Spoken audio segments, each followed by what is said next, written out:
விசுவாசிக்கிற நெஞ்சை நிறைவேற்றி அன்பின் தீயை முக்கியது பற்பல மொழிகள் மூலமாக விசுவாசத்தை போதிக்கிறது. உங்களுடைய வசனமே சத்தியம் சுவாமி. அன்புக்குரிய என் அன்பின் திருச்சபை சகோதர சகோதரிகளே, உங்கள் யாவருக்கும் இந்த 2 கால வாழ்த்துக்களை தெரிவித்துள்ளேன். மீண்டும் ஒரு மனமாற்றத்திற்காக, ஒரு வசந்த காலம், ஒரு இளைஞரை காலம், நம்மை புதுமைப்படுத்துகிற ஒரு காலம், ஆண்டவரோடு நம்மை இணைத்துக் கொள்கிற ஒரு காலம். பொதுவாக நான் அன்பன் இயேசுவின் வருகையின் காலம் என்று நாம் கிறிஸ்துமஸ் காலங்களை கொண்டாடுகிறோம். தொடர்ச்சியாக அதை தொடர்ந்து நாம் இதிலிருந்து காலம், இதற்கு இடையில ஒரு பிரசன ஆண்டோடைய பிரசன திருநாளை கொண்டாடுகிறோம். ஆண்டு நமக்காக, நம்முடைய பாவங்களுக்காக, நம்முடைய பாவங்களுக்கு நமக்கு ஞானஸ்தானம் கொடுத்து நமக்கு ஒரு புதுமையான வாழ்வு. அது ஜனவரி 1 வீக்கிலிருந்து இந்த 2 காலம் வரை அந்த சண்டேஸ் அந்த பிரசனத்தில் நான் ஆண்டவர் மகிழ்வுப்படுகிறார். ஆண்டவரை நமக்கு எப்படிப்பட்ட ஒரு பிரசனமான ஆண்டவராய் நம்மோடு இருக்கும், எல்லாருமே நம்மோடு இருக்கும் ஆண்டவராய் நம்மை உணர்ந்து முடிகிறார். தொடர்ச்சியாக இந்த 2 காலம், இந்த 2 காலம் வந்து நம்மை புதுமைப்படுத்திட்டு இருக்காங்க. பொதுவாக ஒரு கேரளாவுக்காக ஒரு தம்பியை நான் என்எம்எஸ்ல ட்ரெஷர் நவ்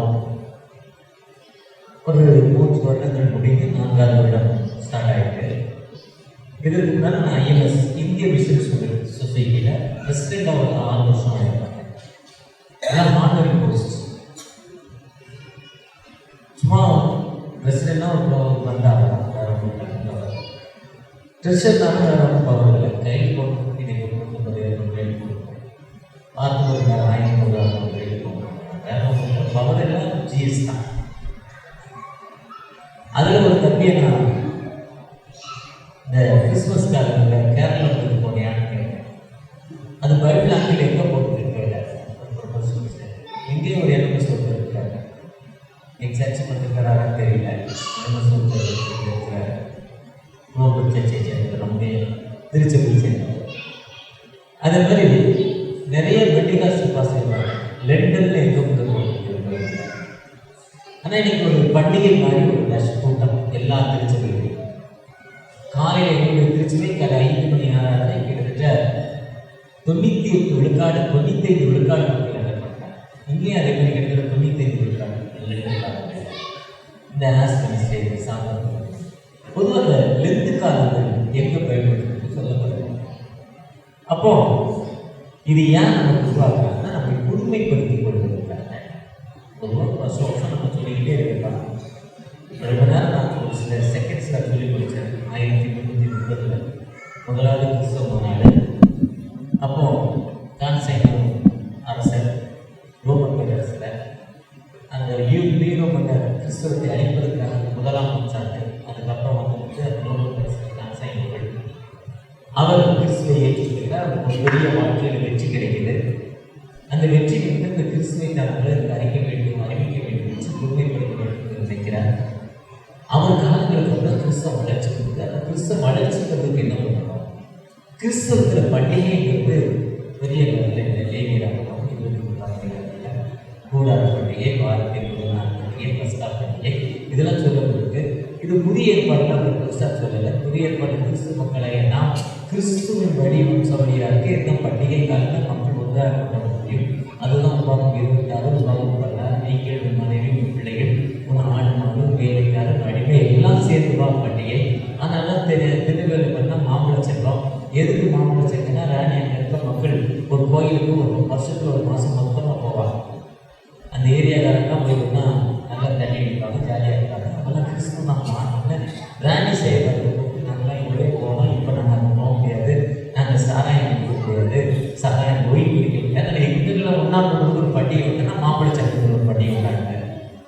இது ஈஸ்ட், அதான் கிழக்கு திருநெல்வேலி. மேற்கு திருநெல்வேலி பார்த்தீங்கன்னா குஜராத் கௌர உற்சவம். அது 3-10 பாஸ்டேக்கு ஒன்றா சேர்ந்து அது செப்டம்பர் மாதம் 20 அக்டோபர் ஃபர்ஸ்ட் வீக்கில் 3 நாட்கள் அந்த மக்கள் மாட்டு வண்டியை கட்டிட்டு போய் 3 நாளைக்கு தேவையான தோசையும் எள்ளு பொரியும், வேறு சட்னி கொண்டு கட்டி போகும். எள்ளு பொரியும் தோசை ஒரு இஞ்சிக்காரம் 4 ஓலைப்பட்டியில் வச்சு 3 4 ஹாட் பாக்ஸில் வச்சா நினைஞ்சு அது கிரீசல் மாறிடும். அதனால் ஓலைப்பட்டியில் காற்று போகிற மாதிரி வச்சு கொண்டு போய் அது பண்டிகை என்பது எல்லாம் ஒன்றாய் சேர்ந்தது. அப்போ கிறிஸ்து எல்லாரும் ஒன்று சேர்வது பண்டிகை. புதிய ஏற்பாடு காலத்தில் பண்டிகை எங்கே இருக்குன்னா ஒன்றும் இல்லை, கிறிஸ்து உயிரோடு எழுதுவது பண்டிகை. கிறிஸ்து எங்கே உயிரோடு எழுதுனா அது ஒவ்வொரு வாரத்தின் முதல் நாள் பண்டிகை திருநாள். அதனால எல்லா நாளும் வாரம் வந்து ஒரு பண்டிகையாக தெரியாது. அப்போ கிறிஸ்து பிறப்பின் பண்டிகை அப்போ நிறைய பண்டிகைகள் இருக்காங்க. அப்போ எல்லாரும் ஒன்றா சேர்ந்து நம்ம ஒரு 40 நாட்கள் பாசிங் இருக்கிறாங்கன்னா எப்படி 40 நாள் மிஸ் பண்ணாங்கன்னா நோவா காலத்தில் 40 நாட்கள் மழை, தாவீது 40 ஆண்டுகள் அரசாண்டார், சவுல் 40 ஆண்டுகள் அரசாண்டார், எலியா ஒருவேளை உணவுகள் 40 நாட்கள் இருந்தார், இயேசு கிறிஸ்து 40 நாள் பாசிங் இருந்தார், இயேசு கிறிஸ்து உயிரோடு எழுந்து 40 நாட்கள் சீசனோடு இருந்தார். பேருடைய ஃபர்ஸ்ட் ஹீலிங் வந்து கிட்டத்தட்ட 40 வயது மதிப்புள்ள மனிதன் இருந்தார். அப்போ சில 4 இருந்தது. எசேக்கியேல் 40 நாட்கள் மக்களுக்காக பாஸ்டிங் இருந்தார். இப்படி 40 நிறைய நாட்கள் வரும். நான் எசேக்கியேல் 40 நாள் என் மக்களுக்காக நீ பாஸ்டிங் இருக்குன்னு சொல்லுவார். இப்படி நிறைய நாட்கள் தொடர்ச்சியாக போய்கிட்டே இருக்கும். ஒரு 10 நிமிஷம் 40 சொல்லலாம். அப்போ 40 நாள் பாஸ்டிங் இருக்கலாம் ஃபிக்ஸ் பண்ணி அப்போ 40 நாட்கள் இருக்குன்னா அப்போ 40 நாட்கள் மொத்தமாக வராது. இயேசு கிறிஸ்து உயிரோடு பிறந்த நாள், உயிரோடு எழுந்துட்டாரு, அன்னைக்கு இருந்தது. அன்னைக்கு நான் பண்டிகை இல்லைனா பண்டிகை, அதை நம்ம பாஸ்டிங் இருக்கக்கூடாது. மனமகிழ்ச்சி இருந்ததுனால் ஆண்டு உயிரோடு எழுந்ததுனால் மனமகிழ்ச்சி இருந்ததுனால் அன்னைக்கு பாஸ்டிங் இருக்கக்கூடாதுன்றதுக்காக அந்த 40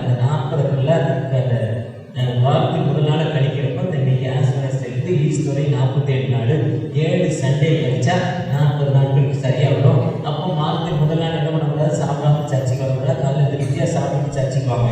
ஏன்னா நீங்கள் சாப்பாடு வந்து மயக்கம் போட்டுருக்குன்னா மற்றவங்களுக்கு தொல்லை. அதனால அதுதான் அந்த 40 நாள்னு சொன்னாங்க. இதுதான் பண்டிகைகள் உருவாக்குச்சு. லெந்து காலத்தில் வந்து நான் ஒரு வேளை உணவு இல்லைன்னா ஒரு நாள் உணவு, வாரத்துக்கு ஒரு நாள் முழுமையாக, இல்லைன்னா ஒரு நாளைக்கு ஒரு வேளை, இல்லைன்னா மாமிசம். போன வாரத்துக்கு முந்தின வாரம் கடந்த சண்டேக்கு முந்தின சண்டே நான் கல்யாணம் போயிருந்தேன். சூப்பர் சாப்பாடு, ஒரு வெஜிடேரியன் கொடுத்தாங்க, அருமையான சாப்பாடு. ஒரு சின்ன சர்ச்சை நான் போகிறதுக்காக நிறைய பேர் வெயிட் பண்ணி இதே மாதிரியே கொஞ்சம் லேட்டாக ரொம்ப நேரம் லேட்டாக போனேன். ரொம்ப ட்ராவல் பண்ணி போனேங்கிட்ட 8 மணி நேரம் சென்னையிலேருந்து காலையில் 4 மணிக்கு கிளம்பி ஃப்ளைட்டை பிடிச்சி போனேன். 2 மணி நேரம் வெயிட் பண்ணாங்க. நல்ல சாப்பாடு கொடுத்தாங்க, சூப்பர் சாப்பாடு. அதை சாப்பிட்டு வெளியே வந்தப்போ அந்த ரிலேட்டிவ்ஸோடைய பொண்ணு வந்து கேட்டா, நீங்கள் மாமிசம் கொடுக்குறியா? மாமிசம் இல்லைன்னா அது என்ன இல்லை, பண்டிகை மாதிரி தெரியல. அப்போ அந்த நல்ல உணவாப்பா அந்த மாமிசத்தில் நம்ம நிப்பாட்டிடும். ஒரு சிலர் மாமிசம் சாப்பிட்றதில்ல, இன்னும் நிறைய பேர் பூ வைக்கிறதில்ல. மோஸ்ட்லி 90-99 விழுக்காடு மக்கள் பூ வைக்கிறதில்ல. ஏன்னா அது நல்ல அலங்கரிப்பு கடையாளமே. இப்படிலாம் நம்ம அலங்கரிக்காமல் 40 நாட்கள் மனமாற்றத்தின் அடையாளம். இந்த மனமாற்றத்தின் அடையாளத்தில் அதை தான் திருநெல்வேலி தூத்துக்குடி போனால் தினமும் காலை 5 மணி ஆராதனை. மோஸ்ட்லி எல்லா சர்ச்சுலையும் டெய்லி காலையில் இந்த விசேஷமாக எல்லா சர்ச் 100% காலை 5 மணி ஆராதனை, மாலை ஆராதனை, வெள்ளிக்கிழமை மதியம் கூடுகை. இப்போ எங்களுடைய சர்ச்சுக்கு போனால் வெள்ளிக்கிழமை டெய்லி காலையில் 5 மணி சர்வீஸு, அந்த வெள்ளிக்கிழமை மதியம் 1 மணிக்கு நித்தியானியா ஜபம், தேசத்துக்காக ஜெபிப்பது, தினமும் மாலையில் ஜபம், வெள்ளி சனி ஞாயிறு 3 நாட்கள் கன்வென்ஷன். இப்படி இதே மாதிரி நிறைய சர்ச்சஸ் நிறையா இப்படி நம்ம நாடோடு இணைந்து கொள்வது. இதுதான் மனமாற்றத்தின் காலம். இதுதான் லெண்டிய காற்று நினைவல். அதாவது லெந்து புத்தாக்கத்திற்கான அழைப்பு, புதுப்பித்தலுக்கான அழைப்பு, நம்மை புதுமைப்படுத்திக் கொள்வது காலம். ஆண்டவரோடு இணைந்து நம்மை புதுமைப்படுத்திக் கொள்வது. நம் ஆண்டவரோடு எப்படி இணைந்து நம்மை புதுமைப்படுத்திக் கொள்வது. பொதுவாக லெந்து காலத்தில் நம்ம அந்த ஜெபத்தோட நேரத்தை கூட்டிக்கணும். ஜெபிக்கிற நேரத்தை மார்ச் 22 2022 மார்ச் 2021 மார்ச் 22 அந்த கொரோனா ஸ்டார்ட் ஆச்சு. 2 நாட்களும் 30 நாட்கள் கிட்டத்தட்ட அதில் அப்படியே டிவைட் ஆகி அந்த 30 நாட்கள் 2 நாட்கள் தினமும் ஜபம் சர்ச்சில் இல்லை. அதுவரை இந்த 47 நாள் எப்போ ஜபம் முடியும்? காலையில் 4 மணிக்கு எழுந்து சர்ச்சுக்கு போயிட்டு 6 மணிக்கு முடியும். அது ரொம்ப கஷ்டமான எண்ணிக்கிட்டே இருக்கோம், எண்ணிக்கிட்டே இருப்பேன் நான். இன்னைக்கு 25 நாள் இருக்குது, இன்னைக்கு 24 நாள் இருக்குது, இன்னைக்கு 23 நாள் இருக்குது, இப்படி எண்ணிக்கிட்டே இருக்கேன். ரொம்ப வருத்தப்பட்டு நான் கண்டிப்பாக சர்ச்சுக்கு போகணுன்னு நினைப்பேன். எவ்வளோ டயர்டானாலும் எவ்வளோ லேட்டாக படுத்தாலும் சர்ச்சுக்கு போயிடணும். 2 நாட்களில் சர்ச்சில் போய் உட்காந்துருக்கணும், கரையில் உட்காரணும். அதில் ஒரு ஆவல் எனக்குள்ளே எப்போவுமே இருக்கும். அது எங்கள் அம்மா சொல்லி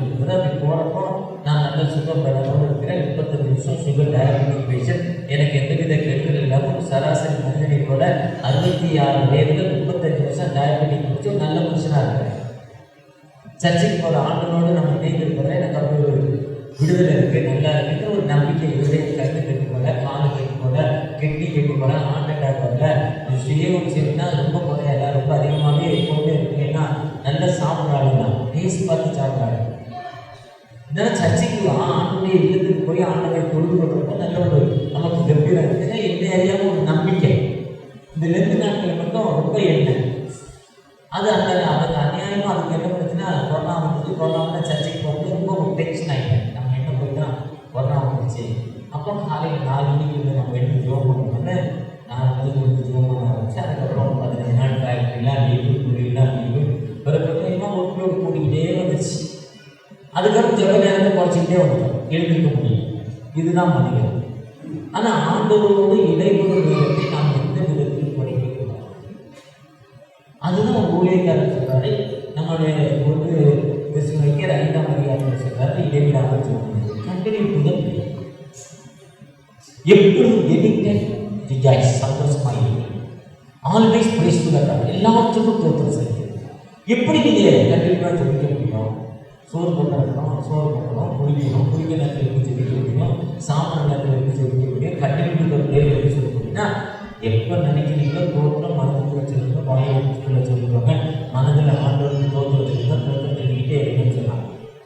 அதில் ஒரு சகோதரி சொன்னாங்க, வீட்டை பெருக்கிற சொல்லி ஹவுஸ் கீப்பிங், வீட்டை சுத்தம் பண்ணுற சொல்லி வச்சு ஜெபிக்கலாம். இந்த வேலை செஞ்சாலும் தோற்றானவர்களே, நன்றியானவர்களே. 25 முடித்து 26ஆம் ஆண்டில் கிட்டத்தட்ட ஒரு மாதத்துக்கு முடித்து 2ஆம் மாதத்தில் 18ஆம் தேதியை காணும். இந்த மாதத்துடைய முதல் 2 நாட்களை காணும் ஆண்டவரை திரும்பி செய்திருக்கீங்க. ஆண்டவருக்கு நன்றி, நன்றி தகப்பனே, நன்றி தகப்பனே.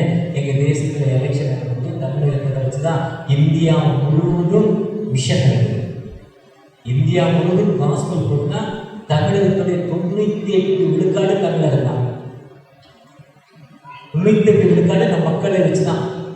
அங்கே இருக்க மிஷனரிகள் இப்போ IMS, INMS, விஸ்வானி, FMB, Chirag ministry, James ministry, Tamil ministry, இப்படி IMM, IEMM, இல்லங்களூர் நற்செய்தி, இப்படி யூத் பிளஸ், இப்படி நிறைய மிஷன் இருக்குது. எல்லா மிஷனும் யாருன்னா பேசிக்கு தமிழ் தான். தமிழ் தான் என்ன நமக்கு வந்து ராணி சைவால், நீங்கள் வந்து போனால் கௌரி மிஷனரி, திருவள்ளூர் போனால் கௌரி மிஷனரி, நீங்கள் போனால் Anderson, Chengalpattu, Tambaram, Chennai Anderson missionary. அவங்க 14 வருஷத்தில் ரெய்னி ஹாஸ்பிட்டல், கல்யாணி ஹாஸ்பிட்டல், கிட்டத்தட்ட 15 ஸ்கூலு, எவ்வளவு மிஷன் செஞ்சுருக்காங்க. ராணி சைவால் கிட்டத்தட்ட 14 ஆண்டுகள் 375 திருச்சபைகள், 378 சமுதாய கூடங்கள், 175 திருச்சபைகள் ஆரம்பித்தாரு. கௌரி மிஷனரி 10 ஆண்டுகளில் திருவள்ளூர் மாவட்டத்தில் கிட்டத்தட்ட இன்னைக்கு 7 விழுக்காடு கிறிஸ்துவ மக்கள் இருக்காங்க. கௌரி மிஷனரி அர்ப்பணிப்பு இந்த மிஷன் தமிழகத்தில் தான் இருந்துச்சு. இங்கே வந்த வெள்ளக்காரங்களும் சரி, ஆட்சியாளர்களும் சரி, மிஷனுக்கு சப்போர்ட் பண்ணுறாங்க. ஏன்னா 3 விதமான மிஷன் ஆட்சியாளர். ஒன்று வந்து ரூலர் ஆட்சியாளர், இன்னொன்று பிஸ்னஸ் மேன், ஒருத்தர் மிஷன். அதில் தமிழகத்தில் வந்து அந்த வெள்ளக்காரங்க இங்கிலாந்துலேருந்து அமெரிக்கா வந்து தமிழகத்தில் தான் மிஷன் அதிகம். அடுத்த ஸ்டேட் நீங்கள் வெஸ்ட் பெங்கால் போனாலும் சரி, கர்நாடகா போனாலும் சரி, இல்லைன்னா இது பாம்பே மகாராஷ்டிரா போனாலும் சரி, குஜராத் போனாலும் மிஷன் இல்லை. ராஜஸ்தான் போனாலும் செஞ்சு கொடுத்துருக்காங்க. அங்கே இருக்கவங்களாம் இருக்கிறதே விட்டுட்டாங்க, அவங்க கொடுத்ததே விட்டுட்டா அவங்க வேகமாக செய்யலை. மிஷன் வந்து தமிழகம் ரொம்ப முக்கியம். அதனால தான் தமிழகத்தில் இன்னைக்கு எல்லாருடைய பணம் இருக்கு. இன்னைக்கு அடுத்து இந்த மிஷனை நிப்பாட்டணும்னா தமிழகத்தை அடிச்சாதான் முடியுங்கிற ரொம்ப வேகமாக வேலை செஞ்சுட்டு இருக்காங்க. இதுக்கு நீங்கள் கவனமாக ஓட்டு போடணும், ரொம்ப தெளிவாக ஓட்டு போடணும். ஓட்டு போடுறீங்களே இல்லையா, நீங்கள் தினமும் ஜெபிக்கிறோம், நாளைக்கு 12 மணி நேரம் தமிழகத்துக்காக ஜெபிக்கிறோம். மூளை சாதிக்காத விடலாம் சார், உனக்கு விரோதமாக எழுப்பப்படும் எந்தவித ஆயுதமும் வாய்க்காதே போகும். நீங்கள் கவனமாக ஓட்டு போட்டு கவனமாக ஜெபிக்க நல்ல தலைவர்கள் நம்ம மிஷன் வந்து எந்த விதத்தில் தேசத்திலும் சரி, திருச்சபையில் நல்ல தலைவர்கள், திருச்சபையில் நல்ல தலைவர்கள் இல்லை, நல்ல தலைவர்கள் திருச்சபையில் இல்லை. கிட்டத்தட்ட ஒரு சிலர் தான். இப்போ உங்கள் ஷூட்டிங் சார்ஜஸ் பார்த்தீங்கன்னா, ஐயா எனக்கு கிட்டத்தட்ட 25 வருஷமாக பழக்கம், காலாசி மிஷன்லேருந்து அவர் என்னோடு வந்தார். அமைதியான யார்ட்டையும் திறக்க மாட்டார். தோத்திரம் நீங்கள் சொன்னால் தோத்திரம் இருக்கார், அவ்வளோதான். அவர் தோத்திரம் சொல்லிட்டு தோத்திரம்னா அவர் போய்கிட்டே இருப்பார், நிறைய எதுலையுமே தலையிட மாட்டார். அவர் உண்டு, அவர் வேலை உண்டு. அவர் இருக்கிற மாஸ்டர்லாம் தான் இருக்கும், அமைதியாக இருக்கும். ஏன்னா அவங்க எதுலையுமே அதே மாதிரி பாஸ்டர்ஸ் 90 விழுக்காடு இருக்காங்க, 10 விழுக்காடு தான் தகராறு. சர்ச்சில் சண்டை போடுறதும் 10 விழுக்காடு தான். இப்படிப்பட்ட நிலைமையில நாம் தேசத்துக்காக தமிழகத்தில் நீங்க நடைபெறும் தேர்தலுக்காக ரொம்ப கவனமா நீங்க ஜெபம் பண்ணோம். ஏன்னா தமிழகம் தான் விஷயத்துக்கு ரொம்ப அப்போ இந்த எழுத்துக்கான நாம் செய்ய வேண்டிய காரியம் 47 நாள் முதல் நாள் முடிய போகுது. 46 நாள் நீங்க தேசத்துக்காக இந்தியாவுக்காக நீங்க ஜெபிக்க அழைக்கப்படுவீர்கள். ஏன்னா இந்தியாவில் தான் எழுப்புதல் வரப்போகுது. இந்தியாவிலே எழுப்புதல் சென்னையில தான் வரப்போகுதுங்கிறாங்க. சென்னையில இருக்க எழுப்புதல் வட சென்னையில தான் வரப்போகுதுங்கிறாங்க. நீங்க தென் சென்னையில இருக்கீங்க. வட சென்னையில நிறைய எல்லா மேல்விக்கரையும் சத்தியமூர்த்தி நகர், மங்களபுரம், நீங்க கொழுக்குப்பேட்டை எந்த இடத்துக்கு வந்தாலும் இங்க ஒரு தெருவுல 4 சர்ச் இருக்கு. எல்லா மேல்விக்கரையும் திருச்சென்னையா காணப்பட்டு அந்த அளவுக்கு வளர்ந்துருக்கு மிஷன். அந்த அளவுக்கு மிஷன் வளருதுன்னா தமிழக மனம் அவங்க ரொம்ப டப்பா பார்க்குறாங்க. தமிழகத்தை எப்படியாவது உடைச்சுதான் ஆகணும். அதுக்கு பல இன்னர்கள் பல விலை பேசுறாங்க பல வகையில. இதுக்கு நாம் ஜெபித்து இந்த 2 காலங்களில் அப்படி ஜெபிக்கிற மக்களின் மனமாற்றத்தை தாக்கம். எங்க தாத்தா தான் ஒன்று வர்றாங்க தான் ஒன்று சொல்லவே நினைச்சேன். தயவு செய்து திங்க் பண்ணாங்க. நீங்க ஜெபம் பண்ணி ஆண்டவர் உங்களுக்கு யாரை சொல்றாரோ அந்த ஆளுக்கு போகணும். ஏன்னா ஒரு ஓட்டுங்கிறது இவ்வளவு நிர்மாணம் பல வகையில் இருக்கு. நீங்க ஜெபிக்கிற மக்களால் ஜெபிக்க அன்போடு புத்தாலத்திற்கான அழைப்பு, நீங்கள் புத்தாலம் புதுப்பித்தலுக்கான அழைப்பு, புதுமைப்படுத்த வேண்டும். இந்த புதுமைப்படுத்த இடைவிடாமல் நீங்கள் ஜெபிக்க வேண்டும். Continue prayer. நீங்க 46 நாட்களும் 47 நாட்களில் ஒரு நாள் முடிஞ்சிச்சு. 46 நாட்களும் நீங்க பாசிதான் சரி, ஒருவேளை புதாரம் இருந்தாலும் சரி, பூ வைக்காம இருந்தாலும் சரி, நீங்க ஜெபிக்கிற மக்களாய் ஆண்டவர் வரைக்கிறார். ஏன்னா ஜெபம் ரொம்ப முக்கியம். இன்னைக்கு இந்த 2026 ஜெபம் ரொம்ப முக்கியம். அப்படிப்பட்ட ஜெபத்தில் ஆண்டவர் சன்னிதானத்தில் இந்த 2 நாட்களை ஆரம்பிக்க அன்போடு தேசத்தை சாம்பற்பதற்கிழமை நமக்கு ஜெபித்து நம்மை புதுமைப்படுத்திக் கொள்வதற்காக இந்த வேதாமத்தில் இல்லை. நம்முடைய முன்னோர்கள் 1830 முதல் கிறிஸ்தவ மாநாட்டில் வாட்டிக்கன்ல ரோம் நகரில் வாட்டிக்கன் சிட்டியில அந்த ஃபர்ஸ்ட் கிறிஸ்டின் கான்ஃபரன்ஸ்ல இதை கொண்டு வந்த திட்டம். அந்த திட்டத்தின்படி நாம் ஜெபிக்க அழைக்கப்படுகிறோம். நாம் ஜெபிக்க நாம் ஜெபிக்க ஆண்டவர் அழைக்கிறார். அந்த ஜெபத்தோடு நம் ஆண்டவரை நோக்கி பார்க்கிறோம். நாம் எப்பொழுதுமே ஜெபிக்கிறோம். அசைவாடும் ஆவியே தூய்மையே நாவியே அசைவாடும் ஆவியே தூய்மையே நாவியே இடமசைய உள்ளம் நிரப்ப இறங்கி வாருமே.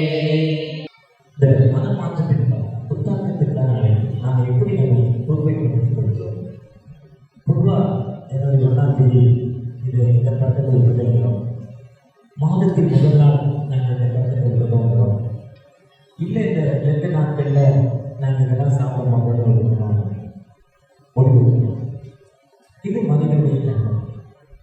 ஆனால் அதனால நம்மளால் ஸ்டாண்ட் பண்ண முடியல. ஒரு பெரிய குடிகாரம் குடிக்கக்கூடாது. மனதில் முதல் கடவுள் சமீபமாக ஒரு துர்குணத்தை விட்டு மனதில் மனதில் முதல் அப்பொழுது எவன் என்னிடத்தில் திரும்பும் யாரும் திரும்பணும்னு நினைக்கிறான் அவனுக்கு தான் இருக்கு. சர்ச்சைக்கு வந்தோட மனம் பிடிக்கிறான், குடிகாரன், சிகரெட் குடிக்கிறவன், பீடா போடுறோம், பாப்பராக்கிறோம், உட்காந்து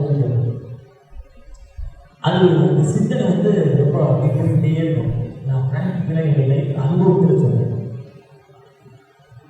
உடனும் நினைச்சானா என்ன பண்ணுவோம், அதே மாதிரி உடனும் விட்டார்.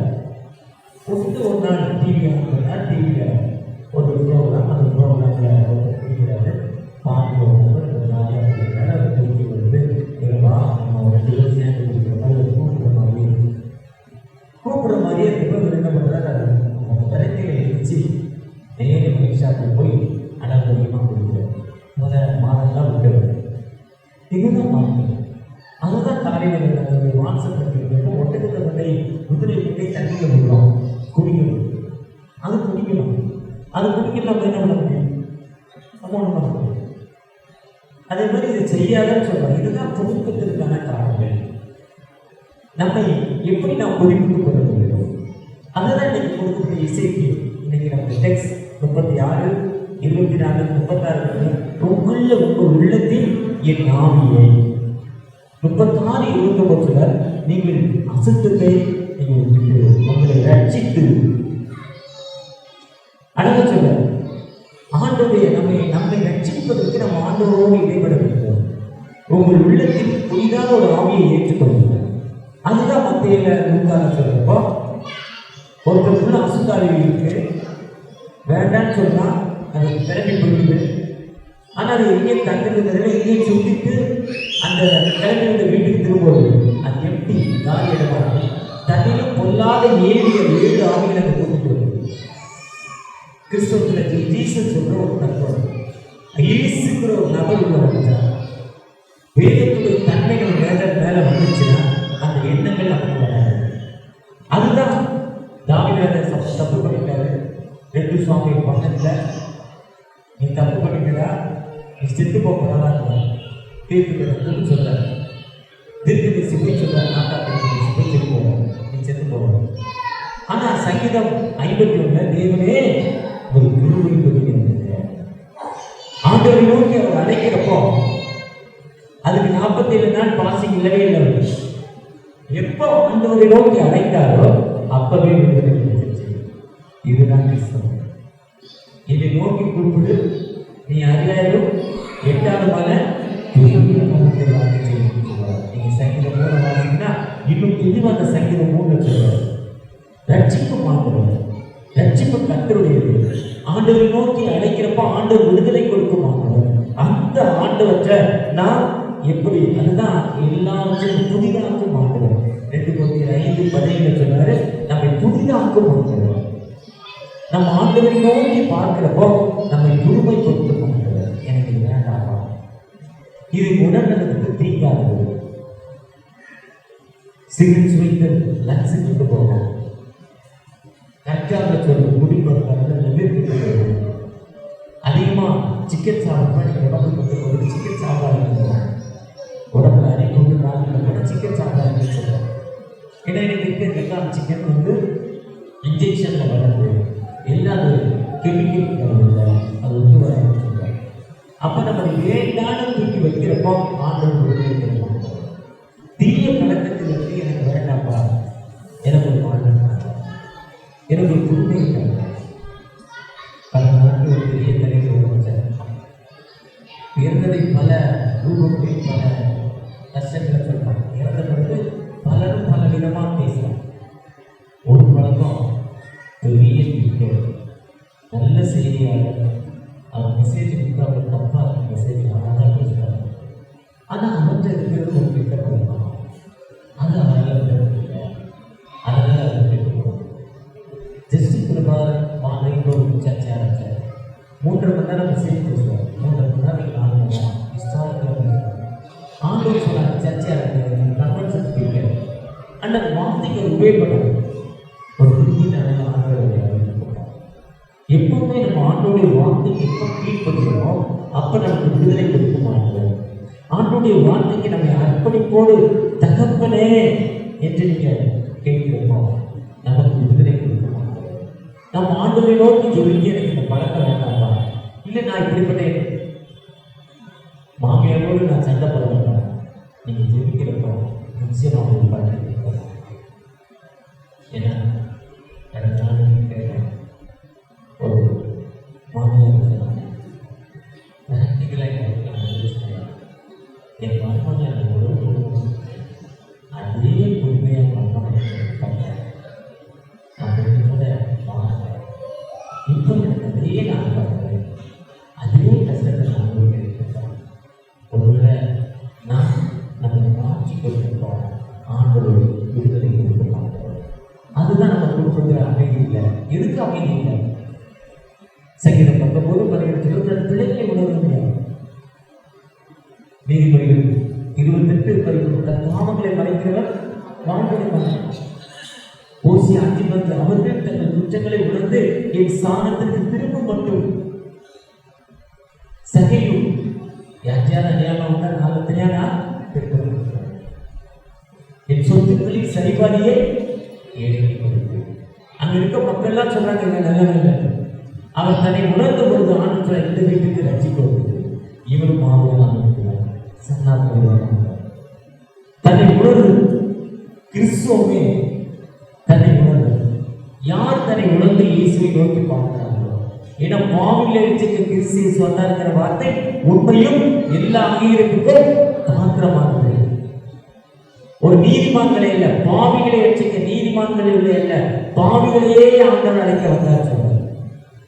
அப்ப இந்த மனமாற்றத்தின் காலத்துல, தன்னை புதுப்பித்திற்கான காலத்துல நம்ம ஆண்டவரை நோக்கி பார்த்து ஆண்டவரை நோக்கி ஜெபம் பண்றப்போ ஆண்டவர் எல்லா நிலையிலும் நமக்கு வாழ்வு கொடுக்க மாட்டார், எல்லா நிலையிலும் உயர்த்த மாட்டார். அதுதான் மத்தேயு 5ஆம் அதிகாரம் 6ஆம் அதிகாரம் நீங்க புதிய ஏற்பாடு கொடுத்துருக்காங்க. நீயோ ஜெபம் பண்ற நீ ஜெபம் பண்றப்போ அந்த 3 தாட்கள் சொல்றாரு. வெளி விஷயம் வேண்டாம், வேஷக்காரரை போல ஜெபம் பண்றாரு. ஏன்னா ஒவ்வொரு சர்ச்சிலும் ஒரு மிஸ். இப்போ இங்க வந்தா இன்னைக்கு இந்த சீசன்ல இந்த பர்ஃபியூம் கட்டு போகணும், ஏசி சர்ச்சு போனால் கருப்பு மண்டல் வச்சு போகணும், வெட்டிகா சர்ச்சு போனால் ஓட்டே போகணும், ஏசியை போனால் வெட்டி கட்டணும். இன்னும் அந்த மாடனா அது சொல்ற வேஷம் போவாங்க. நீ உன் அறை வீட்டுக்குள் பிரவேசிக்கிறது, வீட்டுக்குள் பிரவேசி, அதை தாண்டிட்டு கொண்டு நீ 3 நாள் சொல்றாரு திரையினா தரப்படும் அதே வார்த்தை நகர்த்தி வைப்பாங்க. பரமண்டலத்தில் இருக்கிறார்கள், உங்களுடைய நாமம் வருஷத்துப்படுவதாக, உங்களுடைய ராஜ்யம் வருவதாக, உங்களுடைய சித்த பரமண்டலத்தில் செய்வது போல பூமியில் செய்யப்படுவதாக. அந்தந்த எங்களுக்கு எங்களுக்கு விரோதமாய் நாங்கள் குற்றம் செய்கிறது போல நாங்கள் மன்னிக்கிறது போல எங்கள் குற்றங்களை இங்கதான் பிடிக்காது. நாம மன்னிக்கிறோமா? பிறரை மன்னிக்கிறோமா? நாம் எப்போ மன்னிக்கிறோமோ அந்த தவறை மன்னித்து ஒரு உப்புரவாய்க்கவே அதுதான் பரமபிதாவே உமக்கு விரோதமாகவும் எங்கள் வயலாருக்கு விரோதமாகவும் பாவம் செய்தது அறிக்கையிலோ ஒளி பெறாமல் வீட்டில் நடக்கின்றோம். கிறிஸ்து நாமத்தை சொல்லி நாங்கள் தீங்கை விட்டு அழகான கம்மியத்துக்கு முன்னாடி சொல்றோம். அதுதான் 11 நீ கொஞ்சம் சோதித்துப்பார். எக்ஸாம்பிள் நீ அந்த நான் இப்போ சரீரத்தை ஆண்டோட சரீரத்துடைய ரத்தத்தை வாங்கல, என்னை நான் சோதித்து பார்த்து ஆண்டவர் இருக்கிறேன். நான் இதை பெற்றுக்கொள்ள நான் நம்பிக்கை வைக்கிறேன். அந்த ஆண்டவர் சர்வீஸ் எல்லாமே அப்படிதான் இருக்கும், மன்னிப்பு தான் இருக்கும். அப்போ நம்ம திருச்சபையில இன்னைக்கு நம்ம மன்னிக்கிற மக்களை காண முடியுமா? நம்ம மன்னித்தால் மட்டும்தான் ஆண்டவர் எல்லா நிலையிலும் அதை உயர்த்தி மாட்டார். ஒன்று நாம் மறந்துவிட்டது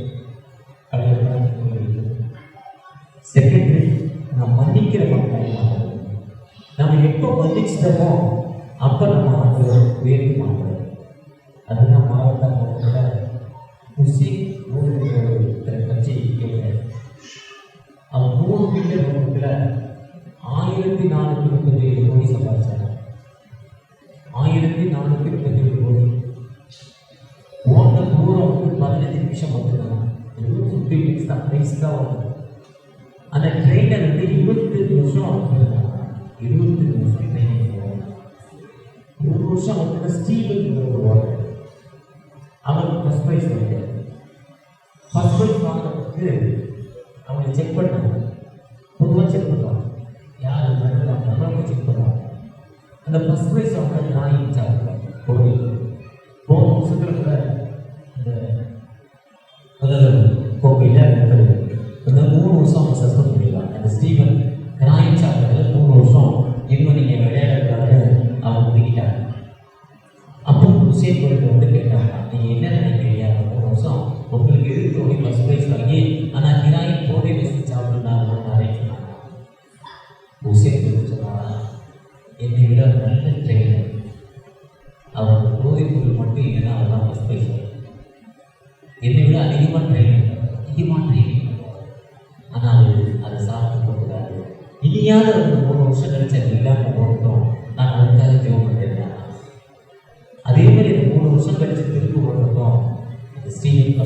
சொல்றார். அந்த ஸ்டீவனை திரும்ப மைக் விட்டு கேட்குறப்போ, நீங்கள் எப்படி ஃபஸ்ட் ப்ரைஸ் வாங்குவீங்கன்னு கேட்குறப்போ, நான் தெரியாமல் சாப்பிட்டு போயிட்டேன், வெக்கப்பட்டு போனேன். அந்த விஷயம் அவ்வளோ அழகாக என்னை மன்னித்து அவர் பேசிய கருத்து என் நெஞ்சை தொட்டுச்சு.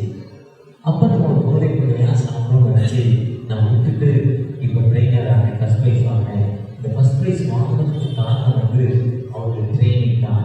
அவர் இல்லைன்னா என்னால் ஊழியம் முடியாது. இதுதான் நான் பிறரை மன்னிக்கிற மக்களை எப்போதான் நம்ம பிறரை மன்னி நமக்கு உண்மையில முதல் வார்த்தை பிதாவே நாங்கள் செய்வது என்னதென்று நாம் மன்னிக்கிற மக்களாய் காணப்படுகிறோமா? அதுதான் அப்போ சில இளவரசி செய்வான் ரத்த சாட்சி. பிதாவே இவர்கள் பாவங்களை இவர்களே சுமந்தார்கள். கடைசி ஜெபம் கல்லெழுதி கல்லடிப்பது சாமி எப்படி கொஞ்சம் திங்க் பண்ணி பாருங்க. அந்த திங்கிகளை நம்ம மன்னிக்கிற கடவுளாய் காணப்படுகிறான். ஆனா இன்னைக்கு திருச்சபையில் எப்படி இருக்குன்னா, ஒரு தலைவருக்கு கரண்ட் கொடுக்குற கரண்டை கட் பண்ணிடுறாங்க, தண்ணி கொடுக்க மாட்டாங்க, டிக்கெட் ஆக. இது எல்லா திருச்சபையில் நடக்கிற சம்பவம். நாம் நம்முடைய மன்னிப்பே பைபிளை மன்னித்தான். அதுதான் ஒரு பெரிய ஒரு ஜட்ஜி 1340 பக்கம் ஜட்ஜ்மெண்ட் எழுதுறாங்க. ஒரு பேசிஸில் சண்டைக்கே தெரியாது. 5 வருஷம் கேஸ் நடந்துச்சு. ஃபைனல் ஒரு ஜட்ஜ்மெண்ட் எழுதுறாரு. 1340 பக்கம் ஜட்ஜ்மெண்ட். அவர் சொல்றாரு, நீங்கள் வைத்திருக்கிற பைபிள் வந்து ஒரு சாதாரண பைபிள் ஆண்டவர் எழுதப்படும். இது 6000 ஆண்டுகள் உள்ள சரித்திரத்தை 6500 ஆண்டுகள் உள்ள சரித்திரத்தை 1700 ஆண்டுகளுக்கு முன்னாலே எழுதிட்டாங்க, தொகுத்துட்டாங்க. எழுதுறது தொகுத்துட்டாங்க. ஆண்டவர் வந்து ஆண்டவர் வானத்தை குறித்த சொல்லுடைய தெய்வம். அவர் சொல்ல தெய்வங்களாலும் மிஷனரிகளாலும் எழுதப்பட்டிருக்கு. மிஷனரிகள் மூலம் எழுதப்பட்டிருக்கு, தீர்க்கதரிசி மூலம் எழுதப்பட்டிருக்கு. இதில் சொல்லப்பட்ட கருத்து வந்து 6500 ஆண்டுகள் சொல்லப்பட்ட கருத்து ஒரே கருத்து தான்.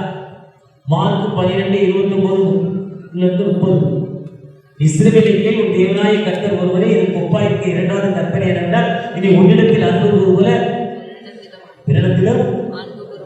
அதுதான் கம்ப்ளீட் சர்வீஸ்ல எல்லா எல்லா சர்வர்களையும் ஆரம்பிச்சுட்டு உன்னதத்திற்கு மகிமையும் உண்மையிலே சமாதானமும் மனுஷனின் பிரியமும் பரிசுத்தம் சொல்லிட்டு அடுத்து நியாயப்பிரமாணத்தை மாணவர் தொகுத்து அழியதாக சொன்னோன்னே நம்ம எல்லாரும் சொன்னோம், இஸ்ரவேலுக்கு உன் தேவனாய கர்த்தர் ஒருவரே ஒப்பா இருக்க. இரண்டாவது கற்பனை என்னவென்றால், நீ உன்னிடத்தில் அன்பு கூறுவல இடத்தில் அன்பு கூற வேண்டும்.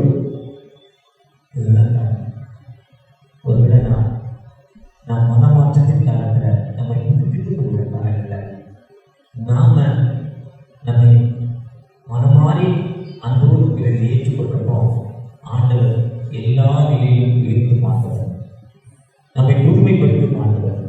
அந்த புதுமைப்படுத்தி மாண்டவற்றை நம்ம இந்த 2 கட்டளைகளோடு கடந்து வரப்போ நம்மை உயர்த்து மாண்டவர்.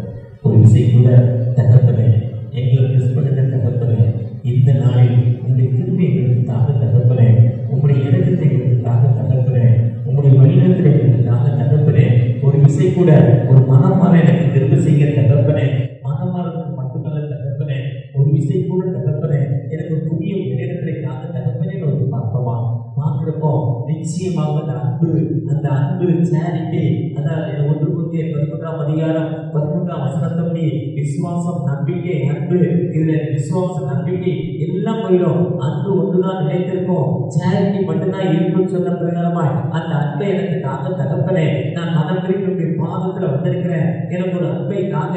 என் வீட்டுக்குள்ள இருக்கிற அந்த பிரச்சனைகள், எனக்கும் என் மகளுக்கும் என் மகனுக்கும் இருக்கிற 3 பிரச்சனைகளை எனக்கு ஒரு முழுமையான விடுதலை, ஒரு அன்பை தாங்க தகப்பனே, ஒரு விட்டு கொடுக்கிற தலைமை எனக்கு தாங்க கேட்கிறப்போ நிச்சயமாகவே விடுதலை கொடுக்க மாட்டார், நிச்சயமாகவே வாழ்வு கொடுக்க மாட்டவர். அந்த ஆண்டவர் நம்மோடு கடந்து இருக்கிறார். அந்த ஆண்டவரை பற்றி பார்த்தோமா?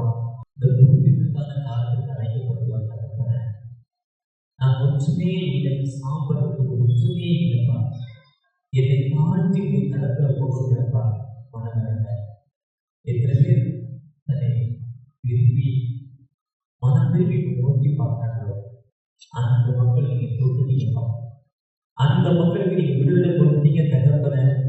அவங்க பிசாசின் கட்டுகள் செய்வதை கட்டுகள் அவருக்கு விரோதமாய் உருவாக்கப்பட்ட அவங்க வீட்டில் உருவாக்கப்பட்ட தூக்கமின்மை தகப்பனை, கெட்ட கனவுகள், கெட்ட செய்திகள், அமைதி குறைவு, சாப்பிட முடியாத வயிற்று போக்கு, அத்தனை கஷ்டங்கள் ஒரு முழுமையான விடுதலை அந்த சகோதரிக்கு கொடுத்தீங்க தகப்பனே. ஒரு சகோதரி, இனி நான் என் சகோதரியோட ஒப்புரவாக என் அம்மாவானுடைய நகையினாலே எங்களுக்கு பிரச்சனை, அந்த நகை இல்லை, இனி நாங்க ஒன்றா பிறக்க போறதில்ல, இன்று நான் ஒப்புரவாக போறேன்னு ஒரு ஒப்புரவை எந்த ஒரு சகோதரி ஒப்பு கொடுத்துருக்காங்க, அந்த சகோதரி உள்ளத்துல ஒரு அமைதியை கொடுத்திருக்கீங்க, வீட்டுல ஒரு அமைதியை கொடுத்திருக்கீங்க, ஒரு புது வாழ்வை கொடுத்திருக்கீங்க தகப்பனே. உங்களுடைய பிரசனம் அனைவருக்கு உருவோடு இருக்கிறோம், உங்களுடைய கிருபை உருவோடு இருக்கிறோம். ஆசீர்வதிப்பார். இந்த 2 நாட்களில் எங்களை முழுமை பெற்றுக் கொண்டார். ஒரு அற்புதங்களை அடையாளங்களை